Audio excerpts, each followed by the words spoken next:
I'm going to do the pregame action thing again. Okay. I will be dropping a land. Okay. My pregame action. All right, just say it specifically. Okay. What? What do you mean? I said Gemstone Caverns. Oh, whatever. You guys just don't understand me. I'm speaking clear fucking English.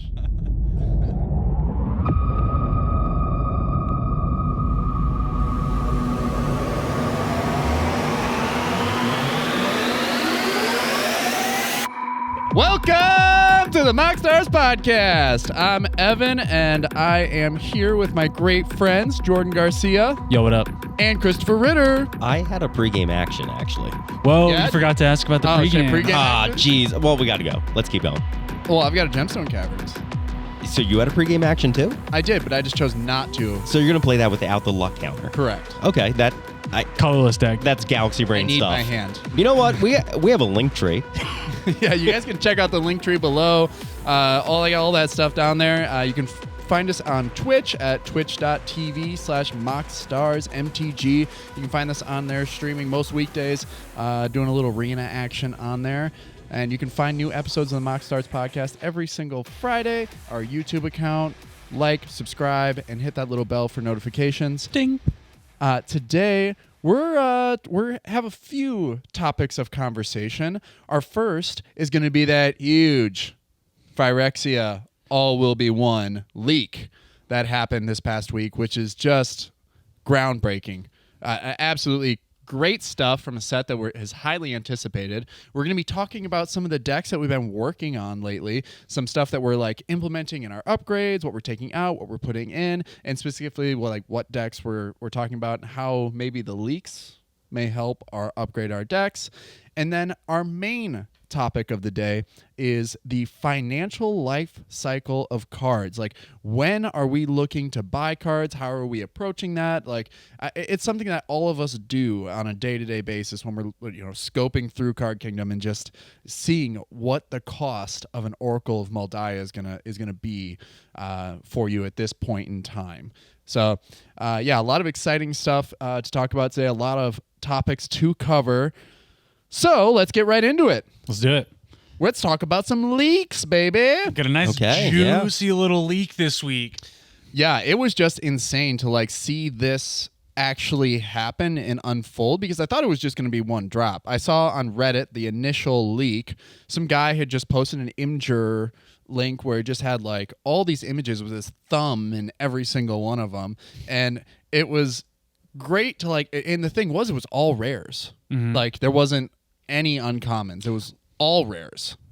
Was this leak separate or related to how people were pulling things out of that bonus slot and Dominaria remastered packs that were coming from one? It's from that? This is, yeah. So it was Okay. actually a mistake. These are cards that this guy was pulling from Dominaria remastered boxes that he had bought. So that's how the leaks happened.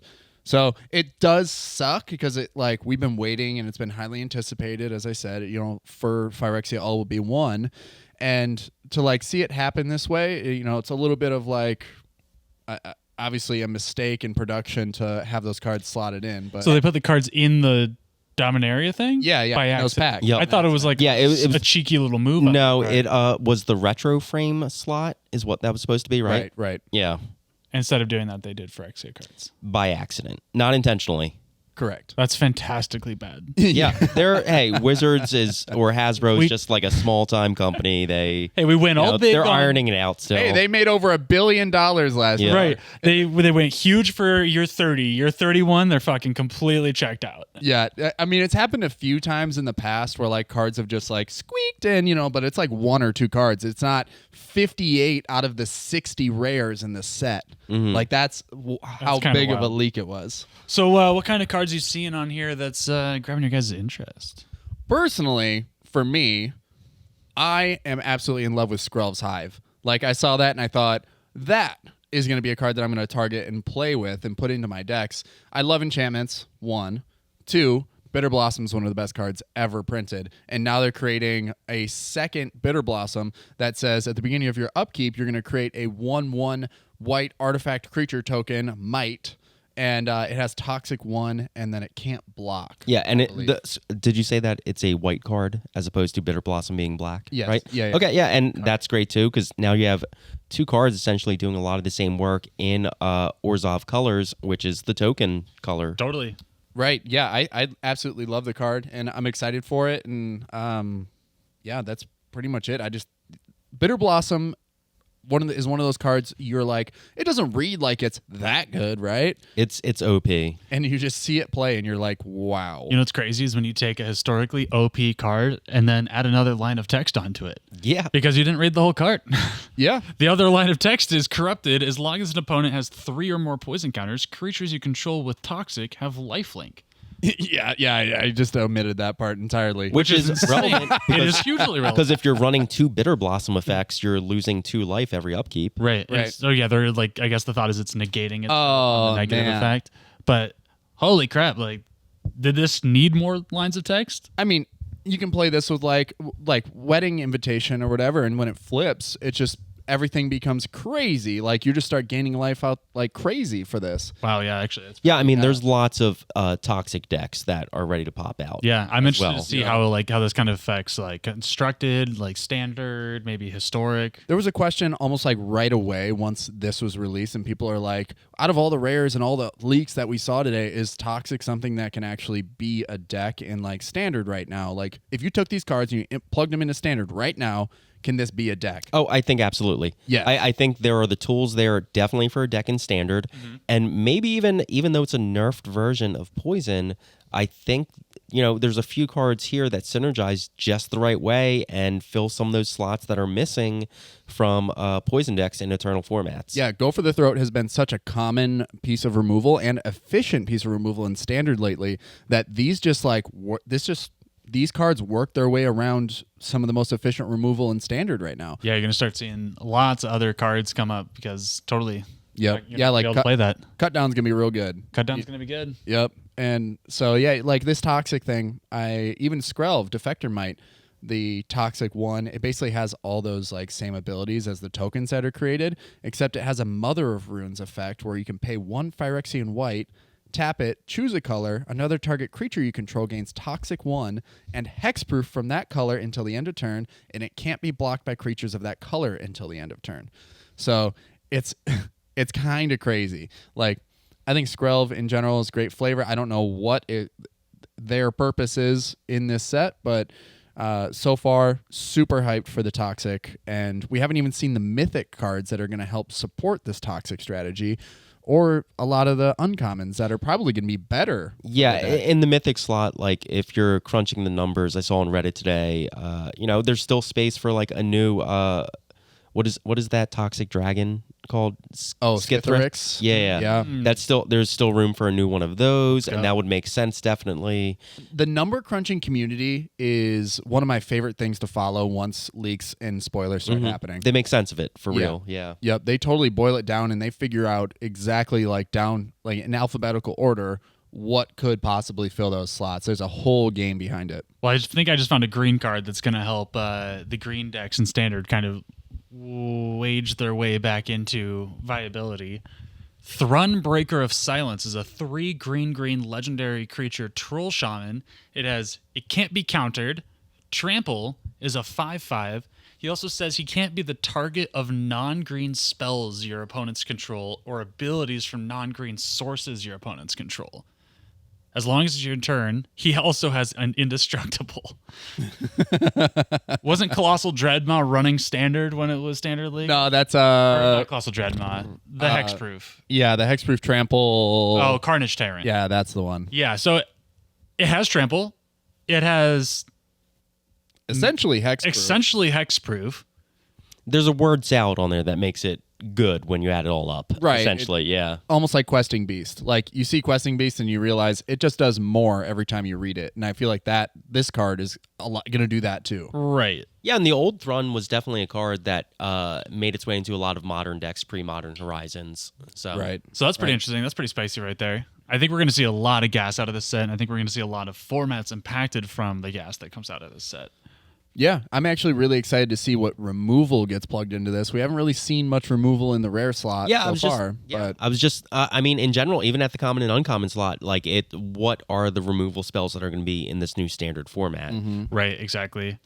And like you were saying with Go for the Throat, like we need a clean answer to artifact creatures right now, especially with Brothers War and Dominaria. It's going to be huge. And all the sets coming out next year, I can only imagine, or I guess this year, I can only imagine how many artifact creatures we're going to be seeing out there. Oh, yeah, because they're staying on the theme, right? Yeah. So we're going to see more of it. Yeah, my theory for this is one of the best pieces of removal that's going to come out of this set is going to be something that has Corrupted stapled to it. That's going to say like Revolt for Fatal Push. We might be seeing a 1 black mana destroy target creature and then with mana value 3 or less, and then if the Corrupted ability, if an opponent has 3 or more poison counters, then destroy target creature. Yeah, I mean that definitely fits into the game design, like because you think of things like Tragic Slip also is like where it was playing with the keyword that was in that set, and it's much better once you hit the threshold.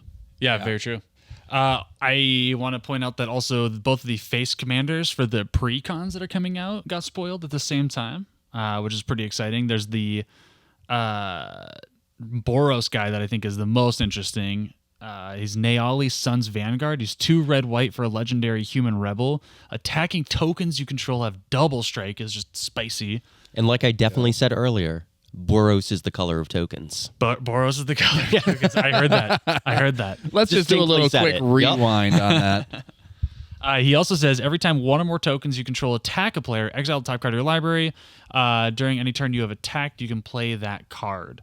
He's a 3/3. So we're seeing card advantage on an aggro commander, pushing damage at the same time of continuing to fuel resources. I think this is pretty awesome. Yeah, I think the best thing that could happen for this is if it also created tokens, but I get why it doesn't. Otherwise, it would just be everything all in one. Throw Eminence on it. Yeah.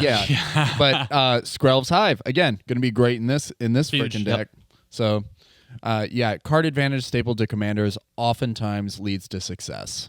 Yeah, and that's not even a generic card value engine, which is kind of like when you look at that, like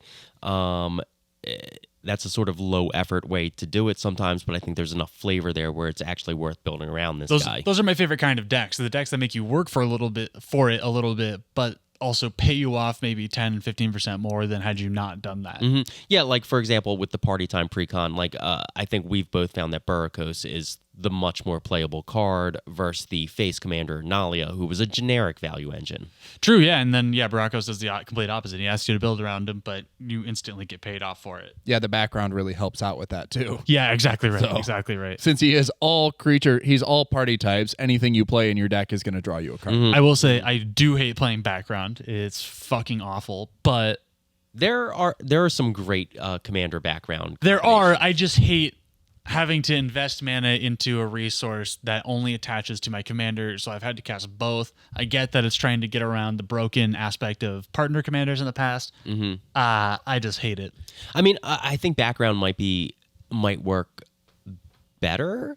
Not better, probably it's broken. If it almost works something like Eminence, where like once you cast it, it's a global effect for you, where it becomes like an emblem or something, something like that. Sure. Yeah, we're all nodding our heads because I think that is just the way that it should be done, the way that it should have been done. I get that it would be broken, sure. Yeah. Well, that's why they put a lot of those effects like this can only trigger once per turn, right? Totally. Like, what about a fixed Eminence? What if we saw something like that? Honestly, the Folk Hero background would not be broken if it had Eminence. Yeah. And it still, was the same thing. After Markov said once per turn, you get to make a 1/1. Yeah, it just says when Baracos enters the battlefield, he draws a card because that's the background you chose. It's like you could have chosen a different background and maybe bounced a creature instead or something. I don't know. I like that they're messing around with these kind of mechanics and stuff, and I want to see how it grows in the future. I don't know if anything will happen with background necessarily, but they are playing with command zones and how all that works and stuff. I'm glad they're not scared to do it after the whole companion situation, I guess. Yeah, bring companions back, please. I think companions are a lot of fun and has a lot of potential. Yeah, I mean, I would love if they printed a new cycle of companions, honestly. Now that they've put some thought into it, seen how how it's implemented in gameplay, like what aspects of it are broken, like what is the appropriate power level for, something of this nature. Yeah, exactly.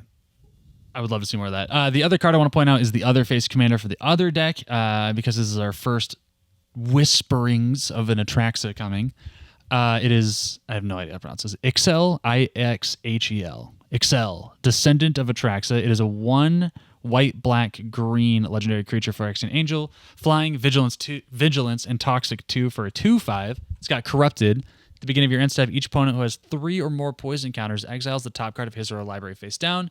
You may look at and play those cards along with their mana exiled, and you can spend mana to do so, and of any color. So that's pretty spicy, generic value card draw engine. Yeah, what's notable about this is that it's missing blue, so it's not an exact like descendant of Atraxa. Right. Also, when they've used, because the spoiler I believe is in Spanish or Portuguese, and when they did this translation for other cards, it actually translated to Scion in different languages. Oh, that's cool. So when you look at it, it might end up being in the English print Ixhel Scion of Atraxa, which would make sense as why it may be missing colors or yeah. Interesting.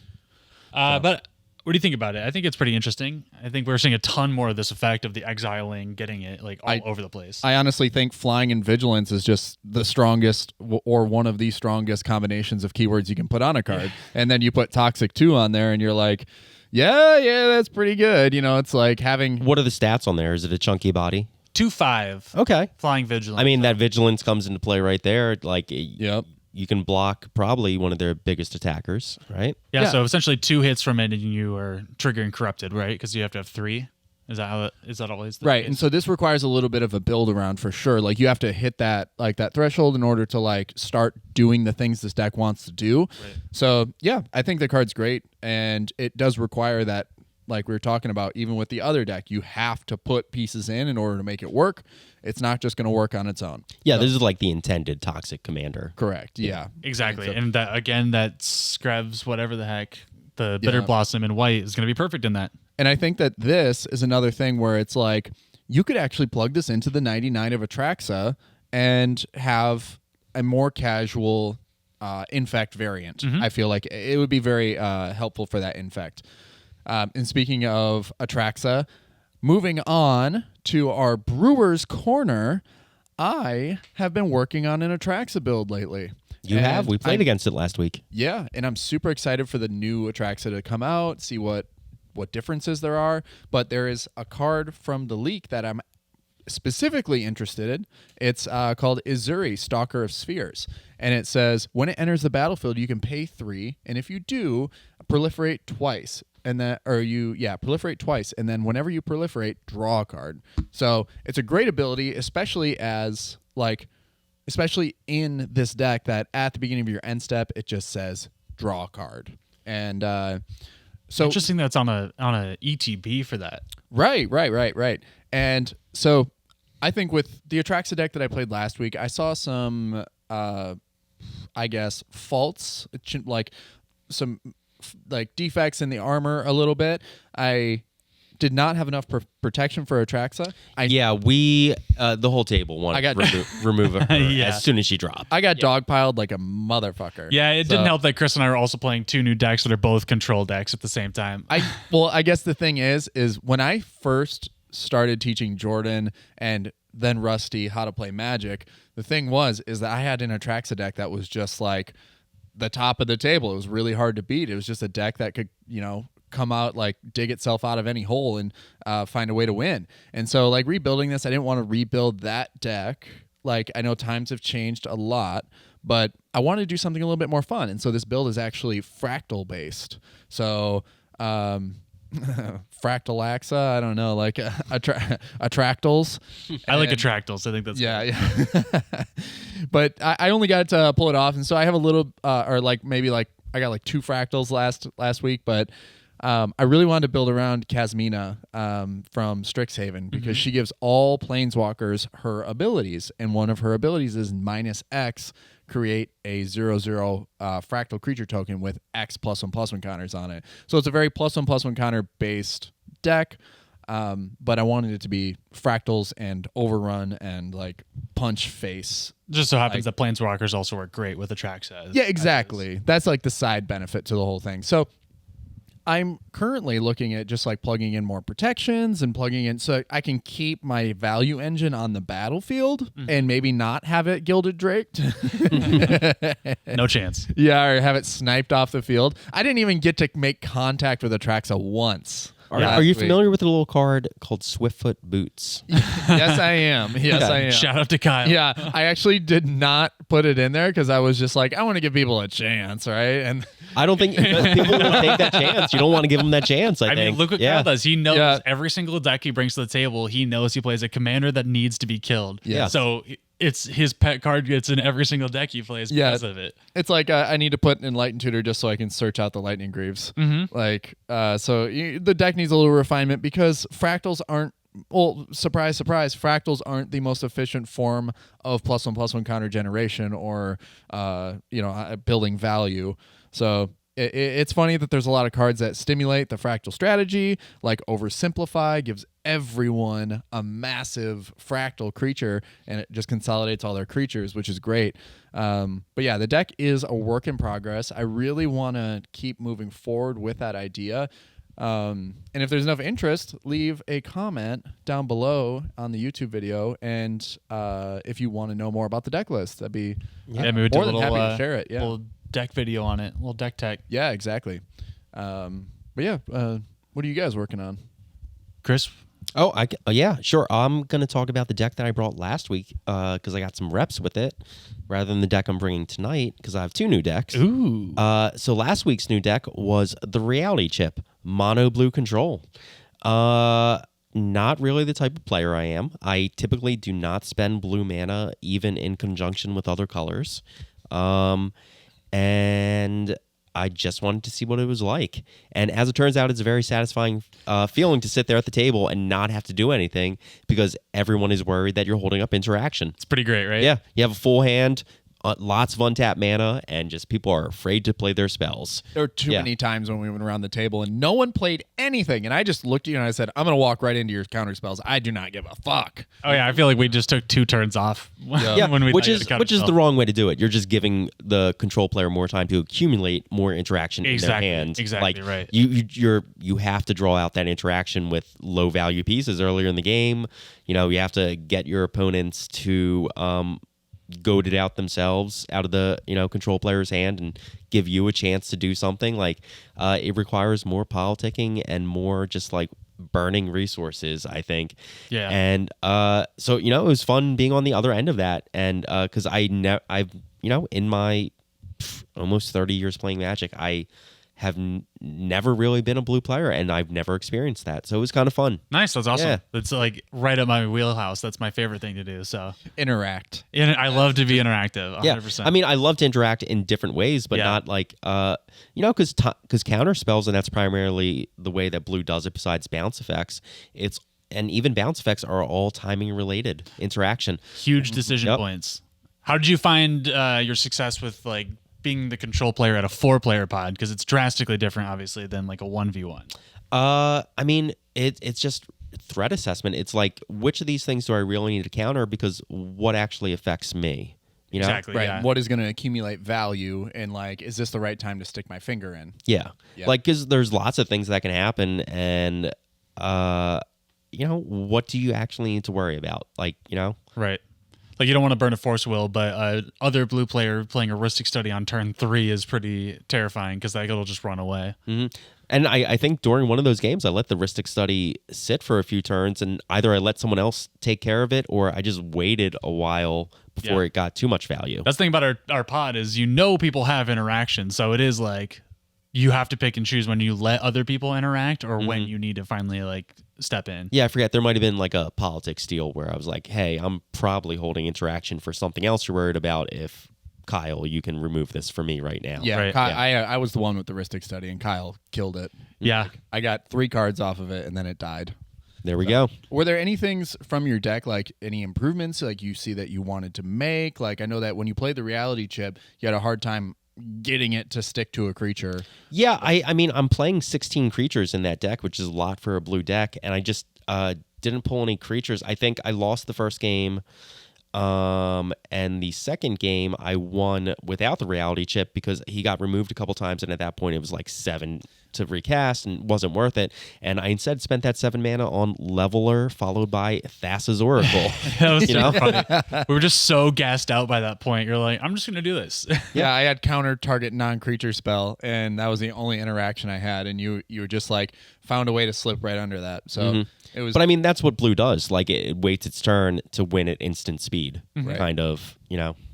Yeah, that's funny. You're playing Leveler and Thassa's Oracle in the reality chip deck. That was very unexpected. I like that. Yeah. Well, Jordan, what deck are you playing right now? Well, we're in the Brewer's Corner. We're talking about what we've been brewing and stewing on. I'll say I got 2 things for you. The deck I played last week was also a hell lot of fun, but it needs a little fine-tuning, and that's Junji, the Midnight Sky. It's the mono black dragon. I'm really trying to set it up with some kind of loopy, reanimating nonsense, but it feels like there's a lot of A pieces and not a lot of B pieces. What was that? What was that mono black 1-drop tribal deck that you played way back in the day? Oh, shit. I forget what it's called. It's the spirit guy. Yeah, it's from Modern Horizons. But shoot, I do remember that deck, and it reminds me a lot of that. Yeah, you're for sure. Making a lot of game actions with not really going anywhere. Yeah, yeah. So it's just kind of finding like better outlets, and I do have it. It was just first time playing it, and there's so many game actions, so many options available to you all the time. You're tutoring and needing to figure out what you need. So it'll probably just be a little fine tuning on that front as I get there. But it is a lot of fun. I'm having a lot of fun with it. I think I just needed a deck in our like mid power table that was an engine, something I could, spin some wheels and stuff. And I just feel like I haven't had that. If I'm playing casually lately, I've just been playing creature-based strategies, and that's not usually my go-to. So that's why I proxied up these new decks. I've been playing Anhello, Control. I love me some Grixis bullshit. We all know that. And then, the Mono Black Reanimator Dragon seemed like a lot of fun. So it was a fun deck to play against. Definitely gave me some ideas for the deck I'm bringing tonight. Sweet. So, ooh, very excited to see it. Do you want to give us a little sneak peek? What are we talking? It's Gix Yawgmoth Praetor. Yeah. Just really doing using all the text on the card. It's a 3 CMC commander, so it's low to the ground. The first ability encourages a slugfest and creates card draw off of that. So lots of creatures with menace and skulk and other evasive abilities. Love. And then the third part of the card, which is playing your opponent's cards, which Black likes to do, and, dipping into Praetor's Grasp and things like that. I love it. I'm excited to see it. And I've seen a few Yawgmoths, especially more in like the Brawl section, but I'm excited to see it as a full commander deck. I think there's tons of potential. It's mono black Edric, and black is good. It's a good color. Black is good. Like, I mean, by going mono black, you don't really lose access to a lot of stuff because black has its own version of a lot of things that you want to do in other colors. Like, it has lots of card draw like blue. It just happens to be like there's loss of life associated with it. It is one of the colors I think stands alone the best because it's just got an option for everything. Unconditional tutors. Yeah, that also helps a lot. And card draw, just stable to it. You and lose life, lots of card draw. Yeah, lose life in the process, but you just. But who cares about that, dude? Yeah, you're burning the candle at both ends. Exactly. The only other thing I'd say I've been working on right now is still playing that mono blue Hadi Jin deck in standard, and I'm really excited to add Silver Scrutiny to the deck as a card draw option. I've been playing some top end. What does that card do? I'm not familiar. Oh, great question. It's from Brothers War. It's X blue for a sorcery, and it says draw X cards. But if X is 3 or less, your sorcery gains flash.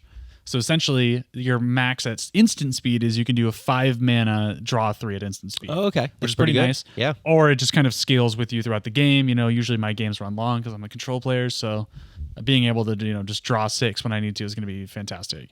I'm going to put it in place of what I've been testing lately is my flow of knowledge, where you draw equal to the number of islands you have. Yeah, I imagine the rate is actually better. Exactly. Yeah, like I've had some very explosive draws with a resolved flow of knowledge, but like being able to regularly draw 3, I think is significantly better than being able to draw 6 every 10 to 20 games. Yeah. So yeah, I'm excited to test that out and see how that works. Other than that, Blue Sun's Twilight, I got my eye on that from Phyrexia. Great card. I think that's going to make that deck just absolutely gas, but I'll keep you guys posted. All right. We've had our subtopics go a little long, but we're going to get into our main subject, and we're talking about the life cycle, the financial life cycle of cards, and what our actual strategies are. And when we're looking at cards to buy or to, like sit and wait or whatever, how we approach that whole process. And it's kind of funny that like this whole leak thing happened, and it just gets the gears in my brain turning on like what do I expect a pre-release price to be on some of these cards, like when they finally are officially announced, And then there's also the other part of the conversation where Dominaria Remastered just came out, and all those 1-mana tutors, that whole cycle, Gamble, Worldly Tutor, Mystical Tutor, Enlightened Tutor, and Vampiric Tutor, they all are dropped here, and you're sitting there and you're wondering, when is it the right time to buy? Like, I think now feels like a good time to buy, speaking of unconditional tutors, a Vampiric Tutor for $30. That is a great price on it. Is that what we're looking at right now? That's hot. I cannot believe, like, in that, like, Chris, you also saw this sort of like, I wouldn't say it's an article, but a post on Reddit a really today. well-researched Reddit post. Yes. Yes. And I pulled it up here so that we could reference it. But user Honor Basquiat, Basquiat posted this today, and it was just a reference to how many cards have seen a dip in financial value over the course of time due to reprints, which is exactly what the player base has been asking for specifically years. Commander staples. Yes. And Eternal format staples. Yes. And so, like, the first card they mentioned was Baleful Strix, was once a $22 card, and now it's a sub $2 card. Which seems about right. Sorry. I would feel real bad paying $22 for a Baleful Strix. But it's a good card. It's a good enough card that, like, you wouldn't want to omit it. Right? Right. Back in the day, I mean, it was your best option as like an artifact creature with flying, death touch, enter the battlefield, draw a card. You know? And if you're playing 4 of those in Modern, like, seems good. Yeah, right. That's really good getting that consistently on the battlefield, but then you're also spending close to $100. Totally. Right? Which seems insane on the alternative. Yep. And like cards like Felwar Stone was once a $6 card. Now it's less than $1. Wayfarer's Bauble, $4, now just a $1 card. Scalding Tarn was $100+ in 2019, and now because of Modern Horizons 2 and the reprints we've seen, it's now sub 20.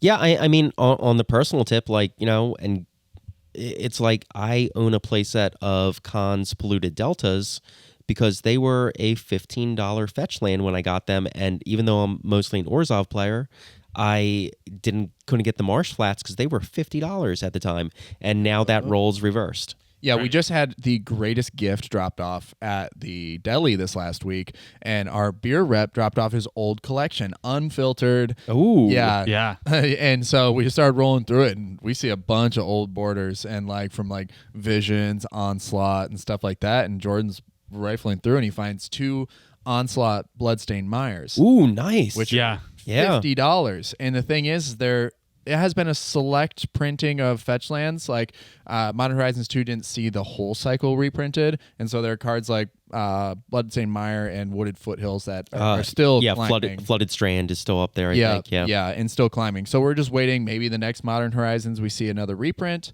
But yeah, it's crazy. Cards like Lily on the Veil was $90. And now you can get one for $20. Also, on the personal tip, I bought them at the $90 price point. Yeah. And it feels a little bad right now. You couldn't have known, like it was not a card that anyone was expecting to be reprinted in Dominaria United. It was like, are you kidding me? Are you putting Liliana of the Veil back into standard, like with this set?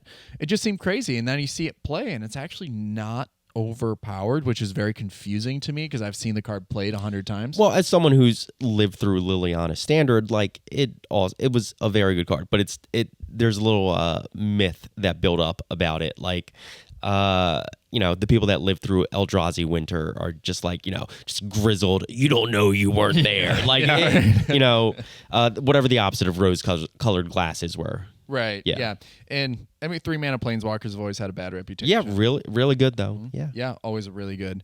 But I guess when I'm lending my perspective to how I'm approaching these cards, I'm always sort of looking at how these vendors value them first. Like, I know what I want to pay for these cards, and I don't want to pay a dime for any of them. I just want the card. But when I see a pre-sale price come up, like back in the day, when I saw Finale of Devastation drop as a pre-order, they were $7. How many did you buy at that price? I bought 8 of them.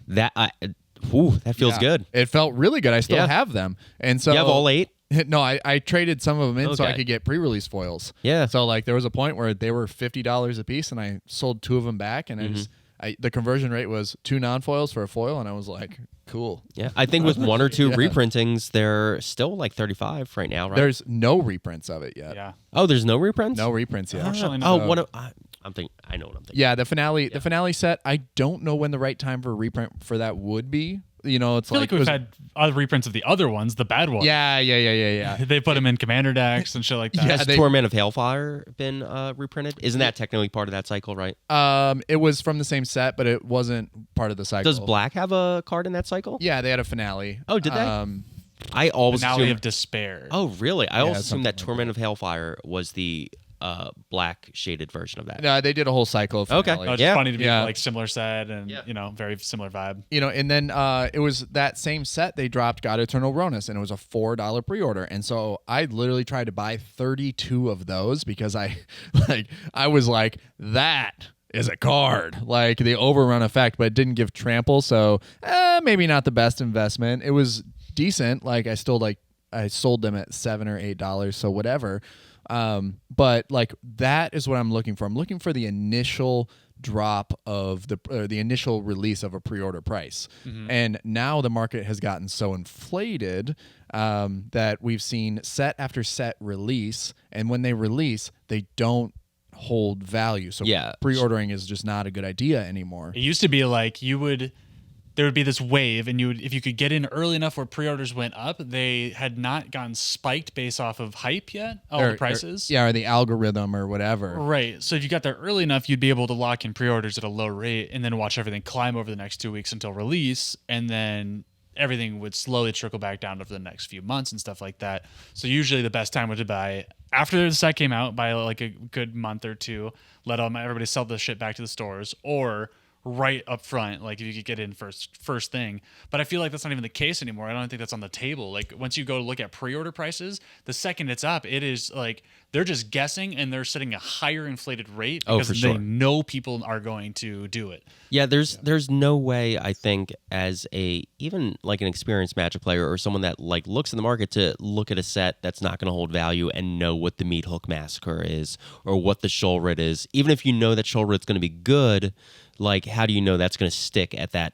Both those cards are going to stick around the $50 or $60 value range. Right. Whereas like there's certain things like when Dominaria United came out, Activated Sleeper was like a $10 pre-order initially, and you know that card's not going to stick at $10 because it's just like it's too specific, and I knew to wait for it to drop to like $3 or something. Yeah, you know? Card Kingdom's algorithm is that if they make a sale, they like after a certain point they look at the number of sales that have been happening, how consistent they are, and they'll keep slowly increment it like that price up, and so it's inflated. I remember Belladross Witherbloom was spoiled, and I got them for $8 a piece, and I thought I was styling because the pre-order price at the end before, like the day before the set drop, was $55. Ooh, was that pre or post the Colored Dragon cycle from Baldur's Gate? Pre. Okay. Yeah. So I really thought like I had hit a home run and I was like really going to be swimming in it. But then it just like, it turned out that when the set dropped, they dropped almost immediately down to like $17. So it's like, yeah, I still got a good deal, but it's like, I'm not turning a $7 card for a $50 card. And it's these inflated algorithms that just like push almost the entire market. That's a crazy thing the crazy power that Card Kingdom has, is that they have such an influence over how everyone views the market. Like you check your Card Kingdom and then you realize for convenience I go there, but I'm going to go check at TCG Player, and people there are just like pricing just slightly below Card Kingdom, or sometimes it's a little bit egregious what Card Kingdom charges, but yeah, it's just kind of wild how they approach selling cards because they can get away with it. Right. They can do anything. My best bet for the kind of the early bird approach is never on Card Kingdom anymore. It's actually going to TCG Player, because it's a billion different shops, right? And the market hasn't been set on any of these cards, especially with how much the market has been volatile lately and changing pretty drastically. I think everything was very like similar for the last few years as far as like ebb and flow of sets and price fluctuations, but now everything feels very different. Gas is on the fire. Everything's way more expensive.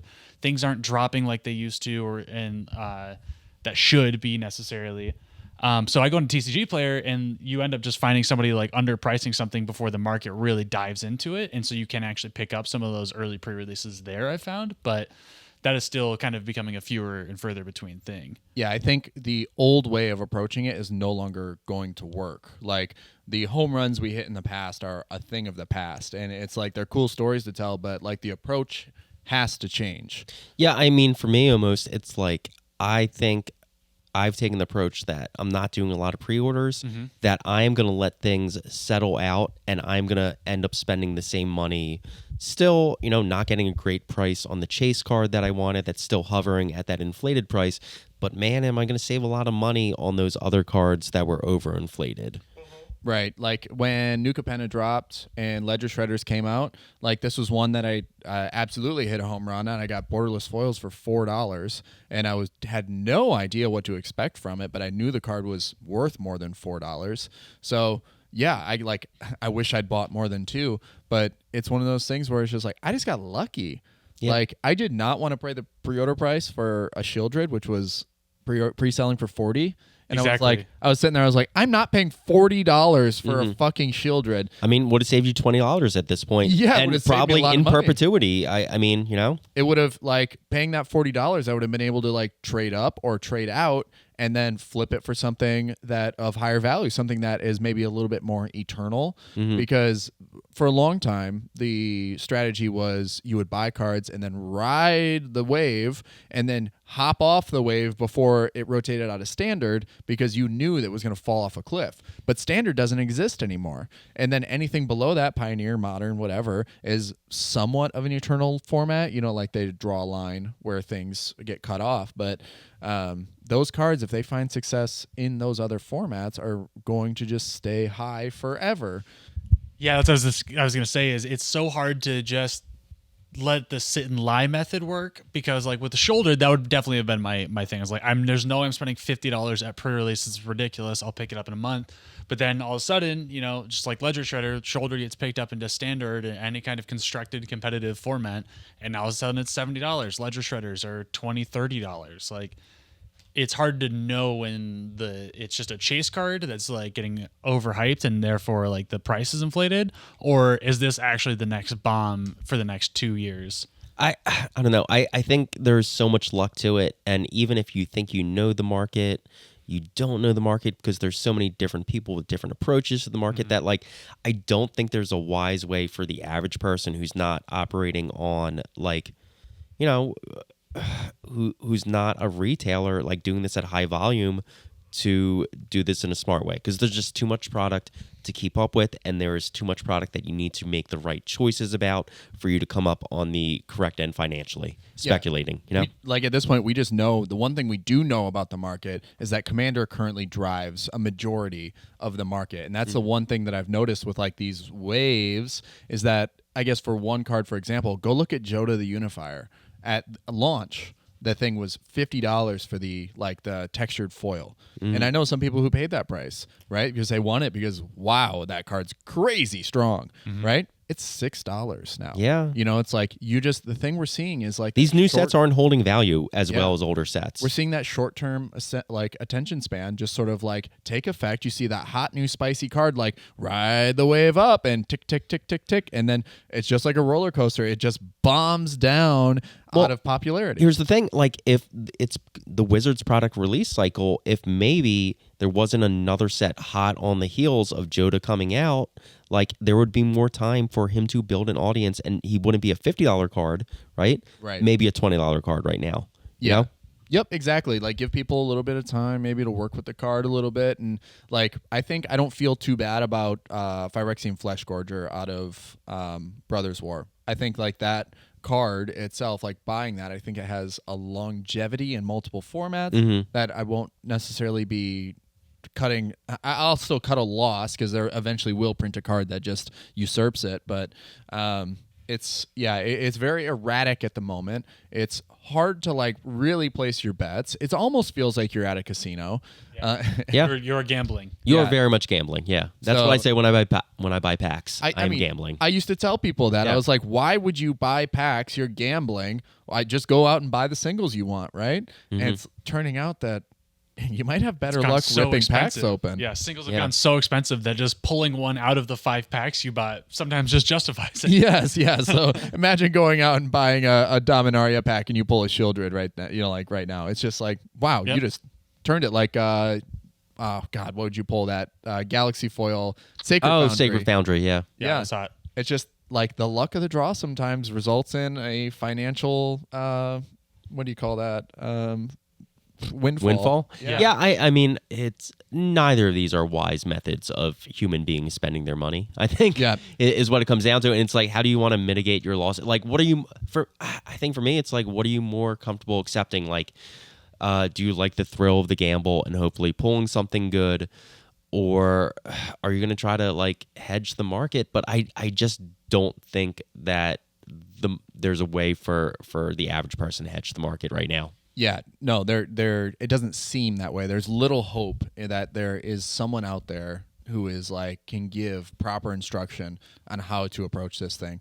And like, I mean, if you look at the Reddit MTG Finance subreddit, like those guys are trying. They're really trying, but everyone is struggling on there. Yes. Like, yeah, there's no overconfident anonymous internet person saying, I got it figured out right now. Right. Yeah. You know, Alpha Investments was that for a long time while he was a small channel, just like telling people where to go with it. And he was pretty much spot on most of the time. And now it just feels like the house always wins. And that's just the thing. That's what Wizards is trying to do. That's what Hasbro's trying to do, is trying to like sell product, because you need chase singles. When those chase singles get too expensive, people are more likely to take a chance on a pack than they are to go to the secondary market and buy cards. Yeah, and the other thing I want to say is like in a general sense too, a lot of the value in this game was generated over the past few years by a good economy. You know, like where people had excess money to spend on the game. So you see that with the sports card market, comic book market, you know, other collectible markets. Where prices were being driven up by people purchasing things, and now that we're heading towards a downturn generally in the economy, there's going to be less people willing to drop extra money on, you know, that set of fetches or anything like that. You know? Yeah, the pandemic changed a lot. It gave hobbies a chance to like root themselves in everybody's lifestyles, to say like, hey, like this, I can play Magic. And there are so many people like Post Malone out there playing it, and it just kind of changed the way we all approach and look at hobbies now, and how we are more approving of them as we move forward. So Yeah, but what we didn't expect is how much that was going to affect the market for all those things. When I remember when lockdown initially happened, and the first thing that I thought was, wow, paper Magic is not a thing anymore. These prices are just gonna like go through the floor, right? Like they're just gonna like collapse, like this whole market's going to collapse. And it did not. It did the exact opposite, and it just went through the roof. Like all the reserve list stuff just started going crazy. People started doing buyouts, and just knowing that like there are a lot of hobbyists out there who are going to be like changing the market. So all this money that people had in excess now. So yeah, the market is a fickle bitch at the moment, but it's always great to like touch base and talk about it, because it's just it's so refreshing to know that everyone else is struggling. Yeah, it's just been crazy to keep tabs on it. Yeah, nothing better than shared trauma. Thank you guys for listening to another episode of the MoxStars podcast. You can find us on YouTube and all of our links below in the link tree. And look for us live streaming on Twitch at twitch.tv/MoxStarsMTG. And hope you guys have a great rest of your day. And we're going to go play some frickin' Magic. Yeah, let's go play some Frickin' Magic. Frickin' Night, baby. Magic. All right. Deuces. Bye-bye.